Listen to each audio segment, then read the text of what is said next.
Dipersembahkan oleh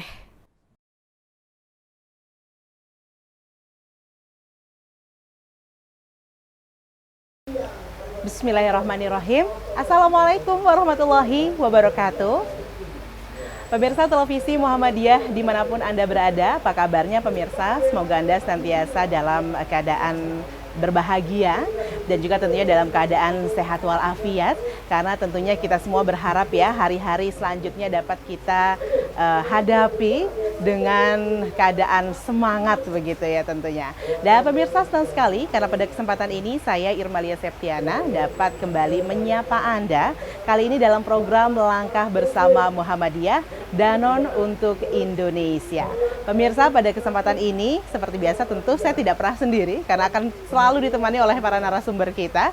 Kali ini saya akan perkenalkan terlebih dahulu. Di samping saya sudah hadir Bapak Arief Mujahidin selaku Corporate Communication Director Danon Indonesia. Halo, assalamualaikum warahmatullahi wabarakatuh. Sehat Pak Arief? Alhamdulillah. Meskipun dalam cuaca yang masya Allah begitu ya, tetap harus semangat, betul sekali. Karena itu modal ya Pak Arief ya. Dan di samping beliau juga telah hadir Bapak Dr. Haji Muhammad Agus Samsudin MM selaku Ketua Majelis Pembina Kesehatan Umum Pimpinan Pusat Muhammadiyah. Assalamualaikum warahmatullahi wabarakatuh. Waalaikumsalam warahmatullahi Sehat Pak Agus ya? Alhamdulillah. Semangat juga Pak Agus, insya Allah. Karena program kita kali ini segmennya cukup panjang nih, jadi harus semangat sejak awal. Dan di sambung Pak Agus sudah hadir juga Bapak Dr. Bagas Suryo Bintaro PhD selaku dosen Departemen Perilaku Kesehatan, Lingkungan dan Kedokteran Sosial FKKMK UGM. Assalamualaikum. Bapak, sehat hari ini ya? Sehat, alhamdulillah. Harus dong mewakili fakultasnya ya. Dan kesehatan, harus sehat juga bisa menjaga kesehatan. Baik, sudah ada 3 narasumber saya pada kesempatan kali ini pemirsa, yang tentunya tema yang akan kita bahas pada kesempatan ini adalah terkait sebuah isu yang tidak bisa lagi kita abaikan. Memerlukan satu konsen yang baik dari kita semua dan kesadaran diri, kayaknya itu hal yang penting begitu ya terhadap tema kita kali ini adalah terkait dengan perubahan iklim, yang mana pemirsa perubahan iklim ini dampaknya luar biasa. Dampak negatifnya jahat sekali begitu ya, karena bukan hanya kemudian kalau kita bicara iklim itu terkait dengan cuaca atau suhu begitu ya, tapi lebih dalam lagi ini bahkan juga bisa memengaruhi hal-hal dalam kehidupan yang tentunya jika kita abai, kita bisa bayangkan kebakaran hutan, kebanjiran, itu salah satu dampak negatif yang bisa terjadi dari perubahan iklim, dan juga hal-hal lainnya sampai pada kekurangan bahan makanan ini juga bisa terjadi dari isu perubahan iklim. Untuk itu pemirsa tentu kita harus bersama-sama bersiaga. Apa yang harus kita persiapkan itu yang akan kita bahas pada kesempatan kali ini. Untuk itu, pertama saya mau tahu dulu ini terkait dengan perubahan iklim. Menanggapi isu perubahan iklim, apakah kemudian Muhammadiyah sendiri sudah memiliki strategi khusus nih terkait dengan isu perubahan iklim? Silakan Pak Agus. Terima kasih. Jadi di kita itu ada lembaga lingkungan hidup ya. Yang salah satunya tentu saja berbicara soal iklim ini. Dan Muhammadiyah biasanya strateginya tidak terlalu muluk-muluk. Oke. Tapi kita langsung kasih contoh. Langsung, ya. betul. Contohnya Masjid Oke. At-Tanwir di Menteng Raya itu kan full green ya. Mulai dari listriknya, airnya dan sebagainya, semuanya adalah recycle. Nah, ini tentu saja sebagai bagian dari upaya kita untuk bersama-sama untuk mencegah perubahan iklim ini ya. Kita lebih banyak memberi contoh saya pikir, termasuk juga di berbagai institusi kita. Anda ke Rumah Sakit Islam Jakarta itu tamannya lebih banyak lah. Jadi di depan rawat inap itu taman kita. Yang kedua di rumah sekolah-sekolah kita juga melakukan program-program yang sama ya. Edukasi terhadap mahasiswa, terhadap masyarakat ya. Termasuk muktamar kali ini misalnya kita bersih sekali saya pikir.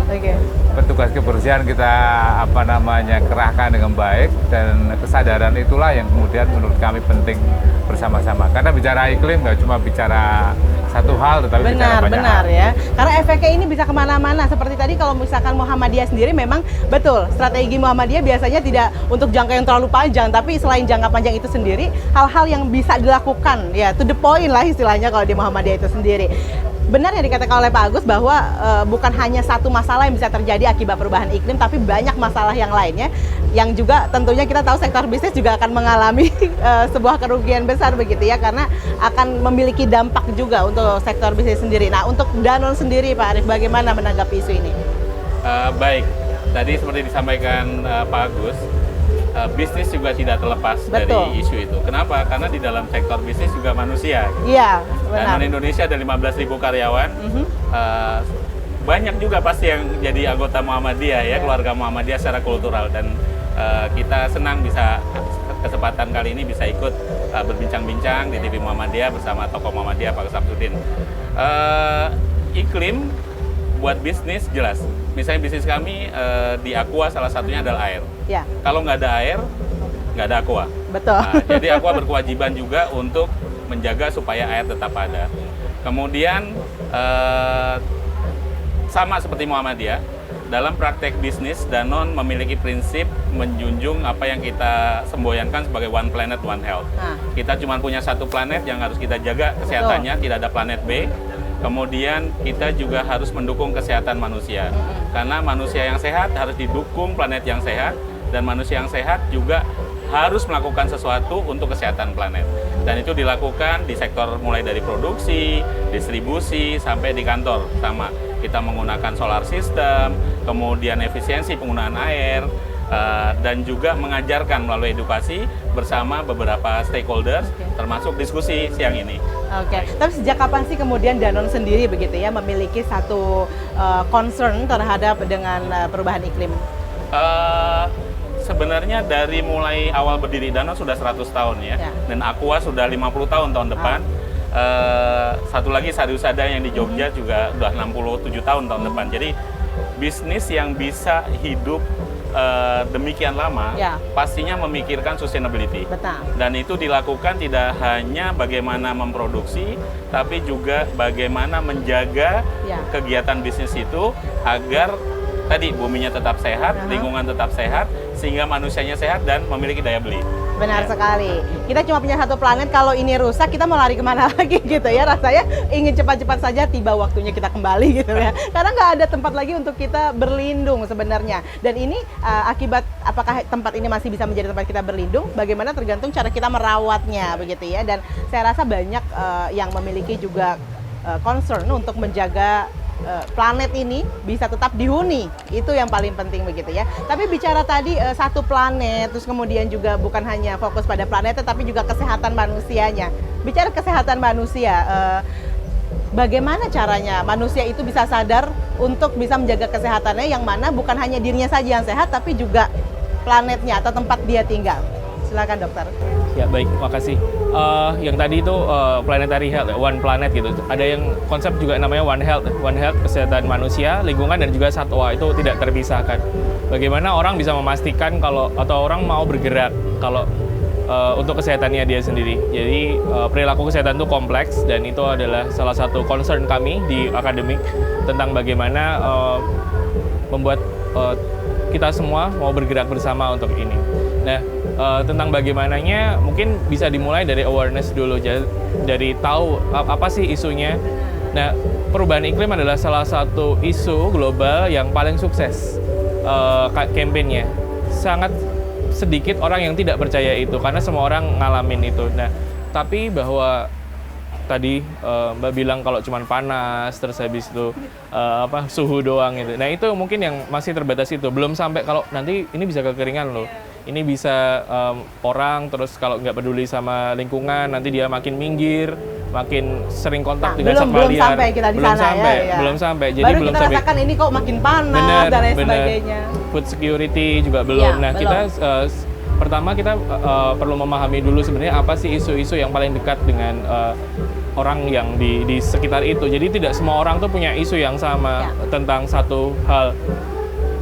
Climate change, climate change, tapi apa yang paling dekat sama dia? Lalu tentang kesehatan juga ada yang sebenarnya tidak terlalu peduli dengan kesehatannya, tapi dia nggak mau kalau itu kena ke anaknya. Iya, betul. Ada yang dia, saya pikir nggak apa-apa, karena saya nggak apa-apa, tapi ternyata itu berpengaruh pada istri saya, kepada orang tua saya, atau mungkin saya pikir nggak apa-apa, karena sekarang saya nggak apa-apa, tapi ternyata jauh ke depan. Jadi awareness itu pertama harus dibangun dulu, dan pembangunan awareness itu tidak boleh ya yang sangat umum gitu ya, karena orang-orang mungkin kalau udah tahu yang umum lalu dia tidak bisa relate ke dirinya sendiri. Nah, harus ada upaya-upaya komunikasi yang di basisnya untuk ngasih tahu tentang bahwa isu ini, isu kesehatan, isu global health, climate change ini itu real dan ini Anda juga bisa terdampak.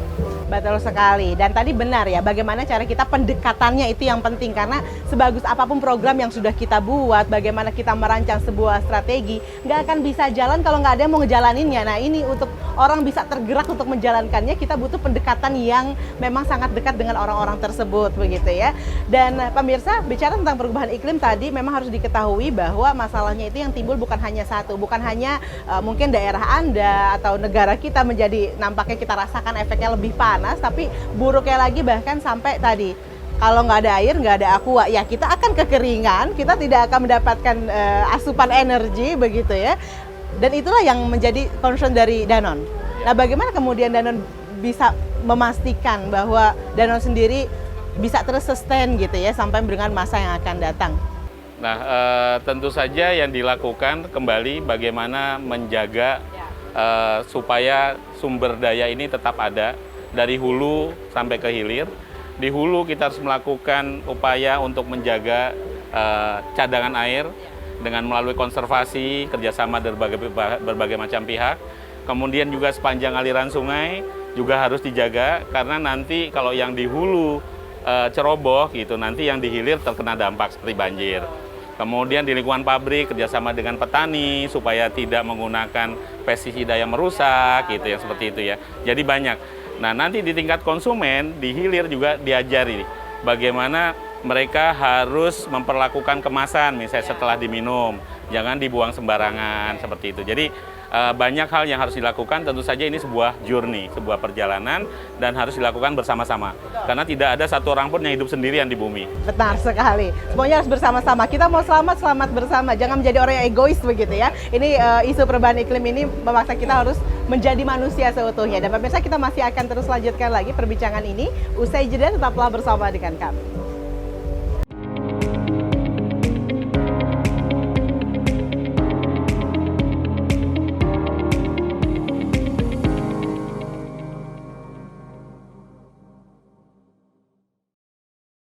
Ya, pemirsa, Anda kembali bersama dengan kami dalam Langkah Bersama Muhammadiyah Danone untuk Indonesia. Pemirsa, sudahkah kita tersadar dengan apa yang bisa kita lakukan? Paling tidak kalau misalnya kita belum bisa untuk mengajak orang lain, kita sendiri sudah menjadi orang yang berubah begitu ya, yang sadar bahwa dunia ini, planet ini harus dijaga, dan itu butuh aksi kita. Bukan hanya menunggu mungkin ya para pejabat negara melakukan sesuatu atau para ahlinya melakukan sesuatu, karena tentunya mereka pun tidak akan bisa berbuat apa-apa tanpa kesadaran kita. Dan ini menjadi menarik sekali begitu ya, sejauh peran Muhammadiyah sendiri memberikan contoh, aksi nyata. Nah, bagaimana melihat adakah perubahan dari masyarakat itu sendiri terkait dengan isu perubahan iklim? Apakah gaya hidupnya juga sudah berubah atau bagaimana? Silakan. Ya, pada prinsipnya Muhammadiyah lebih banyak berbicara perilaku ya. Kenapa? Karena kita kan ada dua, dalam tanda petik, social business. Satu pendidikan, dua adalah kesehatan. Ya. Sehingga kalau di pendidikan lebih banyak kepada tadi yang disampaikan Mas Bagas, soal awareness, bagaimana itu bisa dilakukan, tetapi di rumah sakit lebih banyak dari sisi actionnya, tentu saja di samping awareness. Saya ambil contoh lah, kalau kita sekarang kan udah nggak pakai plastik nih. Hari ini muktamar ya udah pakainya kain ya. Gimana caranya penggunaan plastik dikurangi betul. Di kantor sudah digital mulai ya. Kalau di rumah sakit sekarang sudah ada e-medical record. Kemudian di kampus juga semuanya sekarang mendaftar segala macam udah pakai digital ya. Jadi digital ini juga mempercepat proses, tapi menurut saya yang paling penting adalah bagaimana kita bisa mengubah mindset sebenarnya. Ya. Yang paling contoh sederhana lah, apakah kita plastik ini belum saya nginap di hotel sekarang udah nggak pakai plastik lagi misalnya. Nah, kita kemarin masih tadi ya, kalau gitu rumah sakit saya mau bikin gitu juga deh. Daripada saya kasih ini, ya udah saya kasih galon refill, mereka bisa bebas mengambil ya. Nah, Ini kan sebuah perilaku yang sederhana sebenarnya perubahannya, tetapi kalau itu dilakukan oleh banyak orang dan secara terus-menerus, maka resultnya, dampaknya itu akan lebih besar. Saya kira pasti teman-teman setuju nih ya, perubahan kecil tapi dilakukan terus-menerus ya, secara konsisten, dan itu dampaknya luas buat kita semuanya. Betul sekali. Yang penting bagaimana kita mau bergerak ya Pak ya. Tapi sejauh ini ketika kita mengajak nih masyarakat, apakah kemudian mereka oke, kita mau mulai ada perubahan perilaku atau memiliki sebuah tantangan-tantangan tersendiri? Enggak juga. Ada dua hal sih. Bagaimana itu? Kalau di kantor biasanya mau, tapi begitu pulang ke rumah lupa biasanya. Iya kan? Nah, Kalau itu yang kita terjadi. bareng-bareng, nah mungkin tadi itu pendekatan tadi begitu ya, dokter ya. Kalau kita bareng-bareng bersama dengan keluarga melakukannya bersama-sama, sadar bersama, itu akan terasa mudah seperti tadi di kantor. Mungkin iya kita bisa mulai untuk menerapkan perubahan perilaku tersebut. Tapi ketika kita pulang, kita sendiri, apalagi sendiri, kita ngerasa nggak ada yang nonton, udah lah ya, nggak ada yang tahu. Nah ini pentingnya kita sadar bahwa ini bukanlah satu program ahli gitu ya, orang-orang tertentu, pemilik kebijakan tertentu, tapi ini adalah satu hal yang memang harus kita jaga karena ini adalah planet kita, begitu ya. Nah, untuk mempersiapkan masyarakat unggul di masa yang akan datang, Pak Dr. Bagas, bagaimana sih cara? Kalau di pendidikan, kalau di kampus kami selalu percaya bahwa kesehatan itu adalah faktor pengali 1. Jadi antara 1 atau 0. Urusannya cuma Anda sehat nggak sehat. Kalau misalnya dia sehat, berarti kemampuan dia kali 1. Ya, ya itu kemampuannya. Tapi sehebat apapun kalau nggak sehat, dikali 0 dong. Hilang, nggak kepake, nggak bisa berkarya gitu. Jadi kesehatan, dan apalagi ini untuk kalangan dewasa muda ya, karena kan mahasiswa kami kan dewasa muda. Dewasa muda itu yang paling rentan, Mbak dan Bapak dan Ibu semuanya. Karena dewasa muda itu paling sehat secara fisik, tapi lagi mengadopsi gaya hidup yang sangat tidak sehat dan belum kerasa dampaknya. Nah, itu yang jadi masalah. Terasa dampaknya ya. Belum terasa, bukan tidak ya, belum ada dampak. Ya, jadi kalau kita ngomong tinggi-tinggi itu tidak relate gitu. Nah, itu yang jadi mungkin jadi masalah. Tapi tadi kalau nyambung awareness itu bukan hanya awareness sama masalahnya, karena kalau awareness sama masalahnya tapi habis itu nggak tahu dia bisa berperan apa dan bagaimana caranya, orang frustasi. Jadi untuk kesehatan ini, ini ada masalah seperti ini, tapi jangan khawatir, ini ada caranya yang menurut ilmu pengetahuan seperti ini, dan Anda juga bisa ambil bagian, Anda bisa ini dan itu, Anda bisa tadi Pak Ferry bilang kalau recycle misalnya, atau mungkin tadi dari Muhammadiyah menggunakan air isi ulang gitu. Jadi banyak hal yang bisa dilakukan. Nah, selain itu, misalnya kalau itu menjadi campaign yang sosial banget gitu. Sebenarnya masalahnya adalah salah satunya bisa dibawa juga ke personal, misalnya yaitu salah satu usaha untuk mencukupi air minum harian. Jadi kalau air minumnya cukup, cairan cukup, dan bisa tetap sehat, maka Anda bisa lebih berkarya. Dan untuk mencukupi itu bukan hanya Anda yang sehat, tapi lingkungan juga harus sehat. Makanya kurangin pakai kemasan. Kalau misal terpaksa harus pakai kemasan, ya nanti diolah yang benar, recycle-nya yang benar gitu. Kita harus tahu ya bagaimana. Dan nah ini dia punya bisa program hidrasi ya, kayaknya. Itu dia pas jawabannya ada di sini. Kita harus tahu bagaimana. Silakan.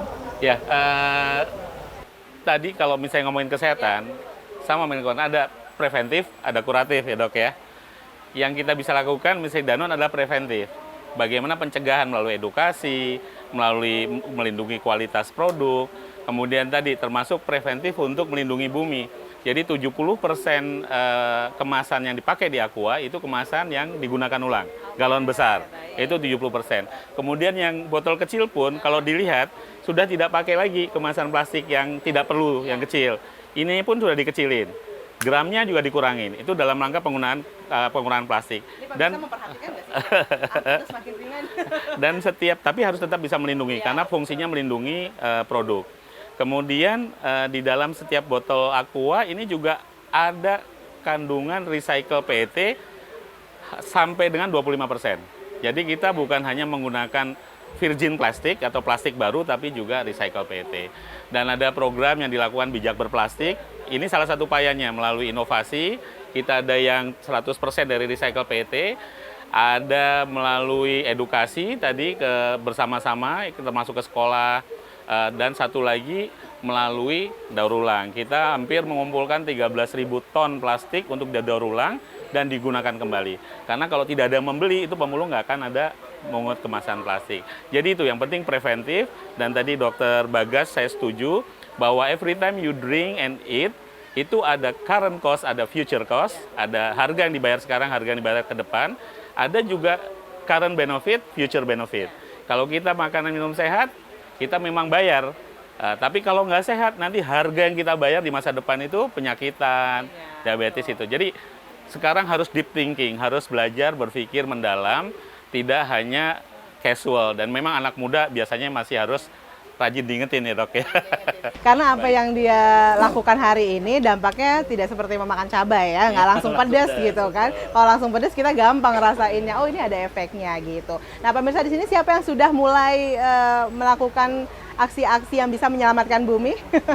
Nampaknya ini sudah banyak ya kampanye, jadi ini bukan satu isu yang orang-orang tidak tahu atau sama sekali belum dengar. Saya yakin kita semua pasti sudah tahu, namun mungkin belum banyak hal yang bisa kita lakukan. Nah di sini kira-kira kalau Muhammadiyah sendiri ini ada nggak kira-kira mungkin kolaborasi atau sinergi apa yang bisa dibangun bersama dengan Danone demi keberlangsungan hidup? Salah satu hal yang barangkali penting adalah Danone punya visi, Muhammadiyah juga visi ya. Dan visi ini sebagian menurut saya nyambung gitu. Danone itu kan dengan One Planet, One Health dan juga dengan social business. Sementara Muhammadiyah ini kan pure social business. Jadi keuntungan-keuntungan yang didapat dari social business Muhammadiyah itu selalu kembali, ya tidak keuntungannya tidak ada yang ngambil, tetapi kemudian selalu dikembalikan kepada masyarakat. Nah, dan ini menurut saya satu konsep yang menurut saya luar biasa. Jadi kan kalau kita biasa bisnis, dapat untung, duitnya diambil untuk pemilik kan, selesai. Tapi kalau Muhammadiyah kan enggak. Sekolah, rumah sakit yang ada sisa hasil usahanya dipakai lagi untuk mengembangkan rumah sakit. Jadi sebagai sebuah ekosistem sebenarnya ini model yang menurut saya ke depan mesti dikembangkan. Nah, jadi dari konsep bisnisnya, tetapi yang kedua adalah dari kita juga punya visi sosial sebenarnya, dan sosialnya itu mungkin 70% lah dibanding dengan komersilnya, sehingga otomatis apapun yang dilakukan Muhammadiyah itu pasti akan balik. Nah, tapi kembali ke Danone, kita udah bicara sebenarnya soal plastik. Saya ambil contoh sederhana ya, kemarin saya bicara satu universitas kita itu ada yang mahasiswanya 20.000. Nah kalau let's say setiap orang menggunakan plastik sehari satu, itu 20.000 botol tiap hari kan. Nah bagaimana kemudian kita bisa ngobrol, kita bisa bekerja sama untuk mahasiswa juga tetap sehat, tetapi tingkat konsumsi plastiknya ini bisa kita kurangi bersama-sama. Nah, ini salah satu contoh yang ke depan kita bisa diskusikan dan kita bisa eksekusi menurut saya. Tetap mendapatkan asupan yang sehat begitu ya, kualitas dari konsumsi makanan ataupun minuman juga yang sehat. Nah ini penting sekali begitu, karena kita tahu kita suka sembarangan nih, benar, apalagi anak-anak masa-masa muda gitu ya, suka sembarangan, yang penting enak, hanya enak di mulut, dia lupa bahwa efeknya itu sebenarnya bukan hanya sekedar nikmat di mulut saja, tapi bagaimana kenikmatan di mulut ini bisa menghasilkan kesehatan juga dari dalam. Dan itu akan kita bahas pemirsa, bagaimana caranya kita mengetahui bahwa kita sudah hidup sehat dan bukan hanya menyehatkan diri kita tapi juga lingkungan. Sesaat lagi tetaplah bersama dengan kami.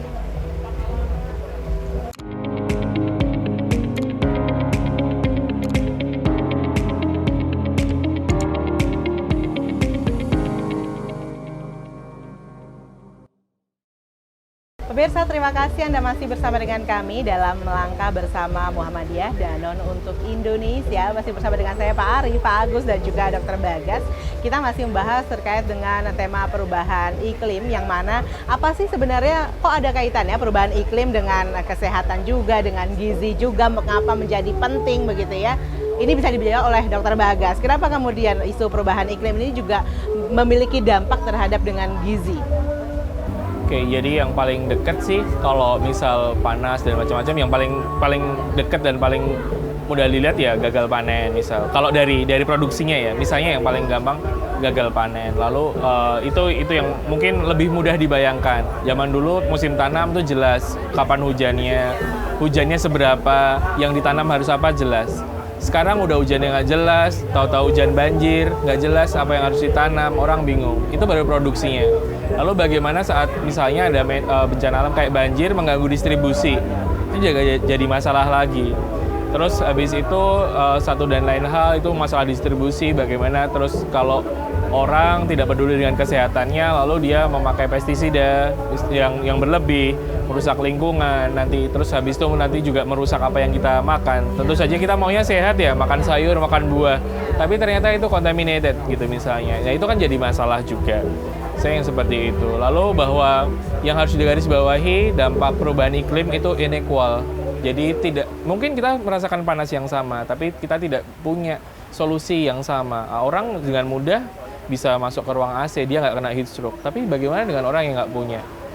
Orang dengan mudah, misalnya dia bisa menanam sayur, tapi kan menanam bukan sesuatu hal yang advance gitu. Iya, tapi kan itu kan nggak advance, misalnya dianggap mudah atau gimana, ya, itu susah BTW. Tapi kan nggak semua orang punya lahan yang cukup, misalnya begitu. Jadi sebenarnya itu yang harus diperhatikan. Kenapa kalau climate change ini bisa berdampak pada pangan, dan juga bahwa tidak semua orang punya jalan keluar yang sama. Makanya kita harus bersama-sama menjaga nih, biar ini nggak berlanjut kerusakannya, dan meanwhile ya kita harus bersama-sama saling bantu, karena tidak semua orang punya resource yang sama untuk mengatasi dampak dari perubahan iklim ini. Berapa lama waktu yang masih kita miliki, sisa waktu ya untuk bersama-sama? Dijawabnya dengan tertawa nih, ada apa? Nggak ada yang terlalu tahu. Singkat nih. Mungkin nggak ada yang tahu juga sampai kapannya. Apakah ini pace-nya naik atau turun? Lalu kalau misalnya dia naik, terus kita ada waktu berapa lama? Itu semuanya kan perhitungan. Ya, yang jelas kalau kita masih seperti ini tidak berubah ke arah kebaikan, ya akan lebih cepat dari yang seharusnya terjadi. Jadi sebenarnya tidak ada kata terlambat itu klise ya, tapi kalau sekarang mungkin itu yang harus ditekankan, bahwa oke, mungkin ahli-ahli yang lain sudah menghitung itu, tapi tugas kita karena sudah ada yang mikir itu kita mengikuti ya saya. Gitu. Jadi serahkan kepada ahlinya, kita melakukan apa yang kita bisa, dan itu kita ya saling bantu. Itu yang paling penting sebenarnya, resiliensi untuk saling bantu menghadapi dampak perubahan iklim. Benar, tidak pernah ada kata terlambat, tapi ada kata segera. Artinya itu harus sekarang juga gitu ya Pak Agus ya, gimana Pak? Saya ingin menyangatkan sedikit aja nih. Jadi saya keliling ke rumah sakit. Satu hari saya ketemu ada anak umur 10 tahun gagal ginjal. Dia harus dicuci darah seminggu 2 kali. Saya menangis tuh ngeliat bagaimana anak umur 10 tahun ditungguin bapaknya gagal ginjal, cuci darah seminggu 2 kali. Nah, poin saya lebih kepada kita tidak ingin kejadian-kejadian seperti ini bertambah banyak ya. Nah, saya kira ini yang harus dimiliki oleh semuanya, supaya jangan menunggu ada kegagalan baru kemudian baru sadar gitu ya.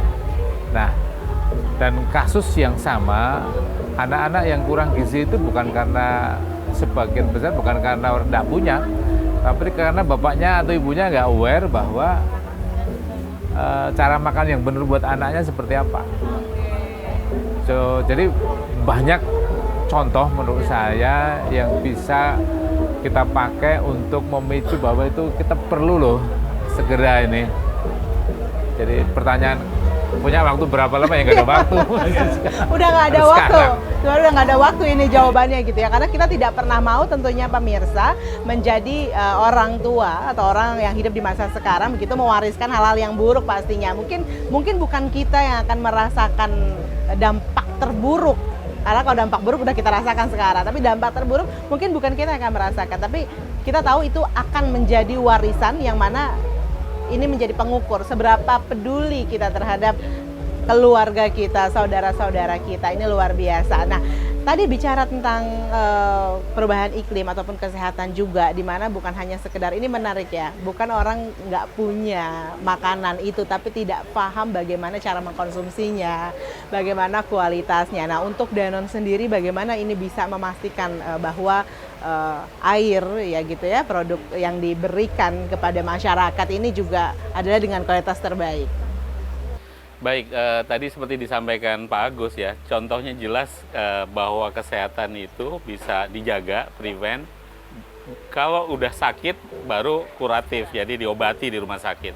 Sebaiknya kan yang kuratif itu diminimalkan. Saya yakin walaupun Muhammadiyah banyak rumah sakit, pasti doanya pengen banyak orang sehat. Okay. Nah, yang kita ini tadi yang di universitas, Dr. Bagas bilang behavior harus dirubah. Dari sisi perusahaan tentu saja juga kita memiliki apa? Memiliki produk. Produk itu harus sehat, harus mendukung kesehatan. Baik ada produk hidrasi, ada produk yang nutrisi, kita juga punya ya, yang pabriknya di Klaten dan di Jogja. Nah, setelah produk ini ada, harus dipastikan bahwa produk itu gampang didapat, ya. Dan tadi seperti Pak Agus bilang, banyak riset menyatakan bahwa orang salah gizi itu bisa kelebihan gizi, bisa kurang gizi, itu bukan melulu karena nggak punya uang, tapi karena nggak punya pengetahuan. Orang Indonesia makan asal kenyang, misalnya anaknya, kalau apa-apa diturutin, sehingga kasus anemia masih tinggi, 1 dari 3 anak anemia, ibu juga 1 dari 2, kurang hidrasi masih tinggi, 4 dari 5 anak. Dan ini harus diedukasi, kita nggak bisa, karena itu intangible, nggak kelihatan. Jadi jangan minum nunggu haus, misalnya. Jangan makan asal kenyang gitu. Jadi produsen tentu saja produk yang baik, kualitas dijaga, harganya bisa dijangkau dan digapai. Kemudian bersama-sama melakukan edukasi. Edukasi waktunya kapan? Tiap hari gitu. Karena lebih baik kita melakukan hal sedikit tapi tiap hari daripada cuma sekali-sekali. Dan inilah pentingnya kolaborasi waktu COVID dengan Muhammadiyah, vaksinasi, menanggulangi bareng-bareng. Dan COVID salah satu contoh ya, di timnya Pak Agus di Muhammadiyah itu keren banget gitu untuk bisa aksi nyata. COVID, korporasi mendukung. Kemudian setelah COVID, pandemi hilang juga jangan lengah karena masih ada relapse gitu kan. Nah, ini yang harus dijaga bareng-bareng. Dan tadi Dr. Bagas bilang pertahanan terbaik adalah kesehatan. Kesehatan isinya apa? Daya tahan tubuh. Dari mana? Asupan makanan dan minuman itu saja salah satunya. Betul, itu betul. yang harus dilakukan bersama-sama. Jangan cuma sekedar asal kenyang ya pemirsa ya. Nanti efeknya kita suka bingung kenapa bisa tiba-tiba kita kok sakit, kok bisa tiba-tiba kita udah ngerasa kita padahal sudah makan, sudah minum tapi kok bisa pusing dan lain sebagainya. Nah, kalau itu kenapa ya Dokter Bagas ya? Ya, sebenarnya kalau misal kenapa ada sih salah, kita sering-sering sakit ya, atau kita sering-sering ya? Ya, mungkin salah satunya itu ada salah konsumsi. Misalnya kalau Anda kurang rehidrasi atau terlalu banyak misalnya kalau ternyata hipertensi yang nggak ketahuan gitu. Kan tapi anak muda nggak mungkin hipertensi ketahuan. Gimana anak muda tapi makannya asin-asin terus, minum kurang gitu misalnya, terus atau nggak pernah makan sayur sama buah gitu, misalnya kayak gitu. Terus kalau sekalinya minum manis gitu. Makanya sebenarnya itu mungkin cara tubuh ngasih tahu, tapi kita cuek-cuek aja karena kita ada tugas, ada macam-macam. Jadi yang asal tadi gitu. Ya, misalnya yang seperti itu. Jadi penting untuk memberikan akses kepada makanan sehat. Jadi nggak cuma behavior aja, tapi kalau behavior itu ada opportunity-nya, meet gitu, ya itu baru terjadi. Tapi kalau misal dia pengen aja, intensi dia pengen tahu, pengen banget, tapi ya nggak ada. Karena kan sering banget kita tinggal di daerah-daerah di mana toko buah aja nggak ada. Ya, adanya yang jual sayur dalam bentuk lalapan yang cuman segini. Padahal makannya tuh porsi gede, gitu, terus dengan merasa makan timun 2 iris kita merasa tenang gitu misalnya. Jadi memberikan akses itu juga penting. Tapi satu dan lain hal ya, kalau misalnya sering-sering sakit dan lain sebagainya ya mungkin itu cara tubuh untuk ngasih tahu bahwa ya ada yang salah loh dari pola hidupmu, yuk dibenerin. Nah, siapa yang bisa ngasih tahu dan apa yang terjadi? Ya ini sebenarnya bukan karena saya dokter ya, tapi tanya sama profesional, memang periksa. Jadi tanya apa yang terjadi, karena ke dokter itu tidak hanya ke kuratif saja, kita juga bisa preventif. Sebelum itu terjadi, apa sih sebenarnya yang terjadi di tubuh kita? Tanya. Oke, benar. Itu saya setuju, meskipun saya juga pasti tahu apa yang ada di pikiran para pemirsa semuanya, takut gitu. namanya tindakan untuk bagaimana bisa menghindari itu biasanya kita udah takut duluan. Udah mendingan nggak usah tahu, gimana aja nanti di depan gitu ya. Sometimes kita ngerasa kayak gitu. Nah, tapi kalau misalkan di Muhammadiyah sendiri, ini bagaimana caranya bisa terus memberikan edukasi kepada masyarakat, khususnya warga Muhammadiyah begitu ya, supaya bisa benar-benar paham dan bisa tadi perubahan perilaku yang kita sebutkan di awal. Muhammadiyah itu kan sifatnya gerakan ya. Gerakan itu artinya satu orang bergerak mengajak orang lain supaya ini menjadi massal gitu. Yang tadinya 5 jadi 10 jadi 100 kan. Jadi oleh karena itu masifikasi sebenarnya itu menjadi kata kunci ketika kita bisa bicara soal gerakan. Nah, tetapi gerakan sendiri itu kan orang baru mau bergerak kalau tertarik kan. Ada why-nya cukup jelas. Kalau enggak dia mungkin nggak tertarik gitu ya. Saya melihat generasi muda sekarang sebenarnya cukup cukup aware dan mereka mau melakukan sesuatu ya. Nah, saya ingin anak-anak saya aja sekarang kayaknya udah nggak punya plastik deh, mesti udah punya tumbler sendiri gitu ya, kemana-mana dibawa gitu ya. Mereka contoh yang agak ekstrim lagi, sepatu ya punya 2 aja, nggak mau punya 10 gitu kan. Nah, karena apa? Mau 2 aja cukup, ngapain punya 10 gitu kan. Nah, jadi pola-pola seperti ini menurut saya memang menjadi satu hal yang penting, dan oleh karena itu pengajaran dari kecil itu menjadi kata kunci, tetapi jangan lupa ini juga harus terus-menerus dilakukan. Kami di Muhammadiyah satu contoh terakhir adalah di Universitas Aisyah misalnya, itu kita bilang universitas itu berwawasan kesehatan. Bukan karena dulu memang dari stikes, tapi kemudian kita kepengen ketika kita belajar ekonomi di situ juga ada wawasan kesehatannya loh, ada safety-nya mesti bagaimana dan seterusnya dan seterusnya. Ini yang coba kita tularkan secara terus-menerus. Oke, nah memang pemirsa, namanya Muhammadiyah itu adalah gerakan bagaimana bisa mengajak begitu ya. Jadi kalau misalkan kita mengaku kita, khususnya nih warga Persyarikatan Muhammadiyah, kita harus bisa selalu menjadi seseorang yang bisa menginfluence, yang bisa mengajak gitu ya, membuat perubahan.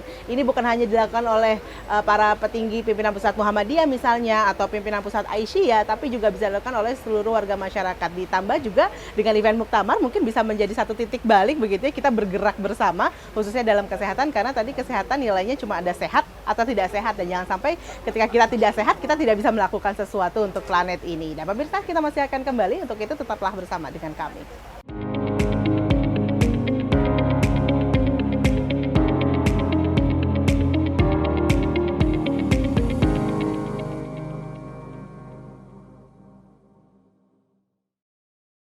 Pemirsa, terima kasih Anda terus setia bersama dengan kami dalam Melangkah Bersama Muhammadiyah Danone untuk Indonesia. Melangkah bersama, ya, saya mengajak tentunya kita semua untuk bisa bergerak menuju ke arah yang lebih baik.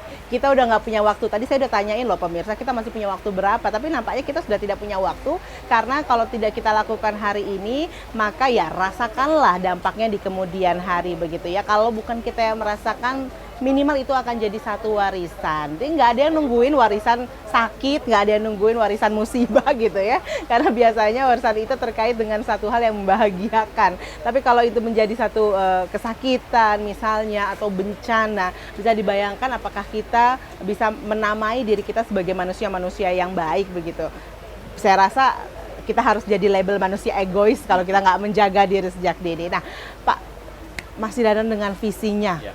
Visinya itu udah keren banget. Percaya bahwa bukan hanya planetnya yang harus dijaga, tapi manusianya. Karena kalau manusianya tidak bisa menjaga, ya planetnya otomatis juga akan rusak. Ini langkah-langkah apa lagi yang sudah dipersiapkan oleh Danone untuk menciptakan dunia yang selalu lebih baik menjaga? Ya, buat Danone sendiri dengan visi One Planet One Health yang kita pegang, itu dalam berperilaku bisnis sekarang ke depan kita harus terus menjadikan prinsip ini sebagai prinsip dasar, sehingga akan kelihatan hasilnya. Dan semuanya di dalam bisnis itu kan ada auditnya. Jadi akan dilihat perkembangannya, bagaimana kita bisa membawa kesehatan kepada masyarakat, bagaimana kita bisa berperilaku yang menjaga kesehatan bumi, itu ada auditnya secara rutin. Dan itu harus dicapai, ada banyak target yang harus dicapai.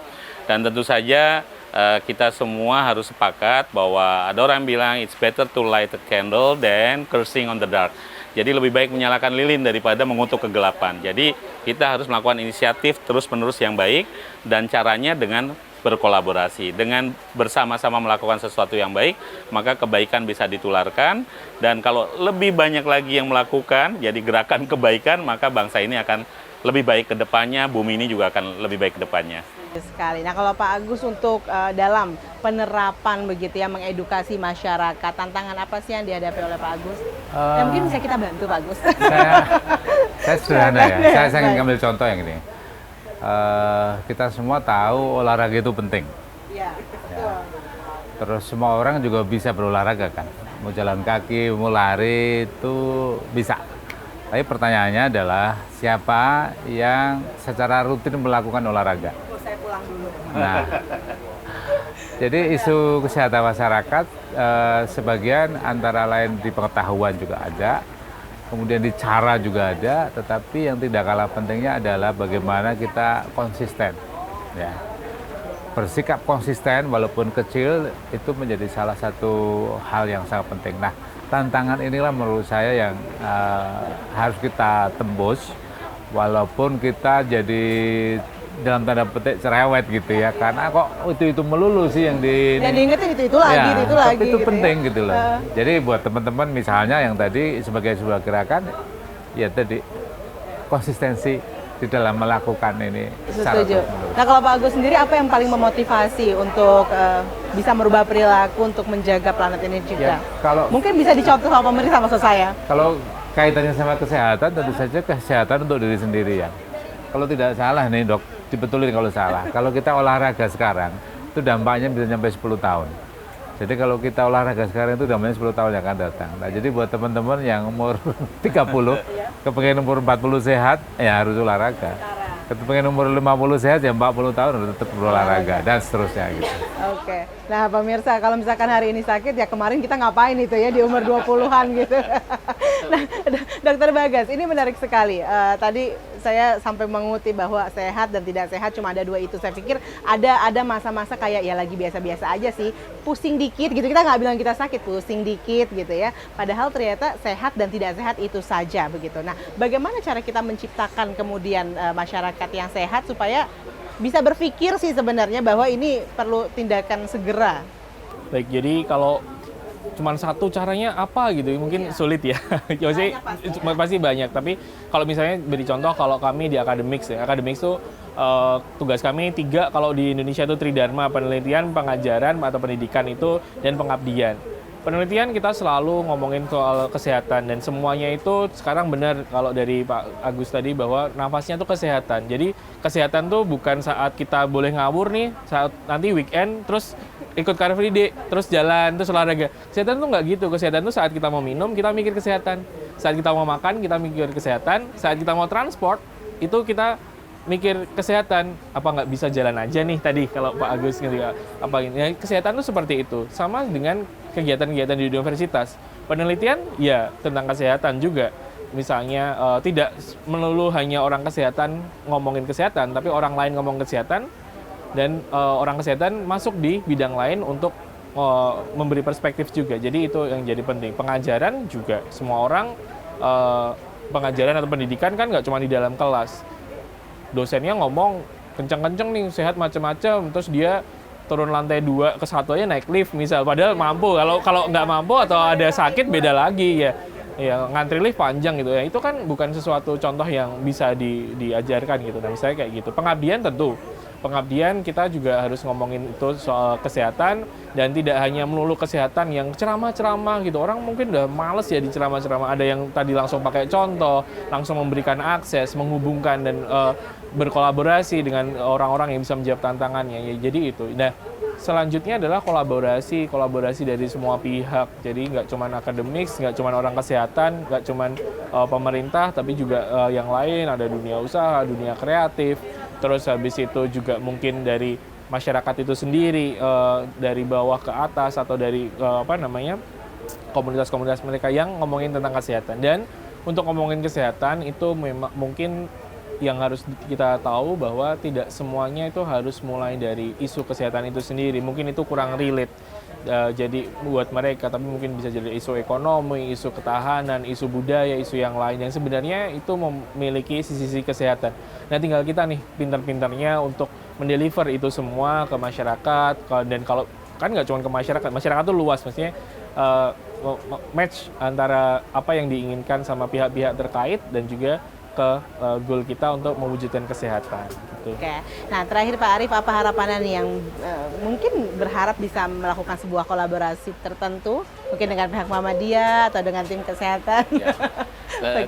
Tentu saja tidak ada satu orang pun tadi yang bisa melakukan untuk kesehatan sendirian. Jadi kolaborasi adalah kunci, makanya senang sekali dimulai dengan diskusi, kita dengan Muhammadiyah sudah juga bekerjasama. Saya yakin dengan UGM banyak kerjasama juga yang dilakukan, tapi tadi konsistensi, jangan berhenti, dan kembali lagi bahwa kalau semuanya sudah satu visi, maka tekad itu akan semakin kuat untuk menjalankan visi itu. Oke, baik. Terima kasih banyak untuk Pak Arief, Pak Agus, dan juga Dr. Bagas sudah bergabung di sini. Kita berdiskusi. Semoga bukan hanya selesai di sini saja, tapi banyak hal yang bisa kita lakukan setelah ini. Dan tentunya pemirsa, pesan-pesan untuk kita semua tentunya ya pemirsa, kita ingat masa-masa pandemi lah ya, paling tidak kita semua saling menjaga. Sehingga alhamdulillah di hari ini kita masih bisa berkumpul. Karena sejak awal sebenarnya masa pandemi kita lihat tim kesehatan sangat kacau balau begitu ya, sampai tidak kuat melihat banyaknya pasien. Tapi ketika